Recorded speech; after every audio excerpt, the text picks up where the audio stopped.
റിയാദിലെ US എംബസിയിലെ Iran ആക്രമണത്തിന് പിന്നാലെ സൗദിയിലെ എംബസി സേവനങ്ങൾ നിർത്തിവച്ചിരിക്കുകയാണ് US. ജീവനക്കാർക്ക് ജാഗ്രതാ നിർദ്ദേശം നൽകിയിരിക്കുന്നു. കുവൈത്തിലെ US എംബസിയും താൽക്കാലികമായി പ്രവർത്തനം നിർത്തിവെച്ചു. ബഹ്റൈനിലും ജോർദാനിലെയും ഇറാഖിലെയും അടിയന്തര സേവന വിഭാഗത്തിൽപ്പെടാത്ത ജീവനക്കാരോടും US മടങ്ങാൻ നിർദ്ദേശിച്ചിരിക്കുകയാണ്. സായ് കുമാർ വിവരങ്ങളുമായി.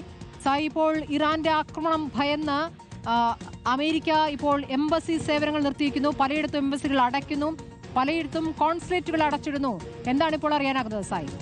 തീർച്ചയായും സ്മൃതി, അസാധാരണമായ നടപടികളാണ് പശ്ചിമേഷ്യയിൽ ഇപ്പോൾ US-ന്റെ ഭാഗത്തു നിന്നുണ്ടാകുന്നത്. ചില അപകടങ്ങൾ അവർ മുൻകൂട്ടി കാണുന്നു എന്ന് വേണം മനസ്സിലാക്കാൻ. ഇത് വ്യാപകമായി ഇപ്പോൾ സേനാ താവളങ്ങളിൽ നിന്ന് മാറി എംബസി ഓഫീസുകൾ ഇറാൻ ലക്ഷ്യമിടുന്നത് കൊണ്ട് തന്നെയാണ് വളരെ പെട്ടെന്ന് ഇത്തരം ഒരു നടപടിയിലേക്ക് ഇപ്പോൾ അമേരിക്ക പോകുന്നത്. റിയാദിൽ അവരുടെ എംബസി ഓഫീസിലേക്ക് വലിയൊരു ആക്രമണം ഇറാൻ ഇന്ന് നടത്തിയതോടുകൂടി തന്നെ സൗദിയിലെ മുഴുവൻ സേവനങ്ങളും അവസാനിപ്പിച്ച് ജീവനക്കാരോട് തിരികെ മടങ്ങാനാണ് അവർ ആവശ്യപ്പെടുന്നത്. അത്യാവശ്യം ജീവനക്കാർ മാത്രം അവിടെ നിർത്തി ബാക്കി അമേരിക്കൻ സർക്കാർ ജീവനക്കാരോട് മുഴുവനും മടങ്ങാൻ ആവശ്യപ്പെടുന്നു.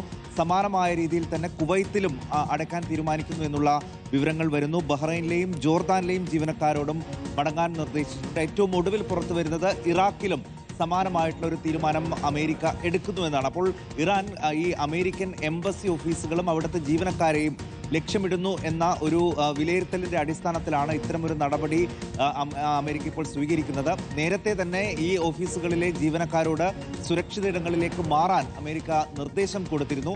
അതിനുശേഷമാണ് ഇപ്പോൾ സേവനങ്ങൾ താൽക്കാലികമായി നിർത്തിവെച്ചുകൊണ്ട് ജീവനക്കാരോട് സ്വന്തം രാജ്യത്തേക്ക് മടങ്ങാൻ തന്നെ ആവശ്യപ്പെടുന്നത്. എന്തായാലും ഈ എംബസി ആക്രമിച്ചതിനെതിരെ ശക്തമായ മറുപടി ഉണ്ടാകും എന്ന സൂചന കൂടി ഡൊണാൾഡ് ട്രംപിന്റെ ഭാഗത്ത് നിന്ന് വന്നു. അതിനുള്ള മറുപടി ഉടനുണ്ടാകും, ലോകം അത് കാണും എന്നാണ് ഇന്ന് രാവിലെ ഡൊണാൾഡ് ട്രംപ് പ്രതികരിച്ചത്. അതോടൊപ്പം തന്നെ മിഡിൽ ഈസ്റ്റിൽ അവരുടെ സേനാവിന്യാസവും ആയുധബലവും കൂട്ടുകയും ചെയ്യുന്നുണ്ട്.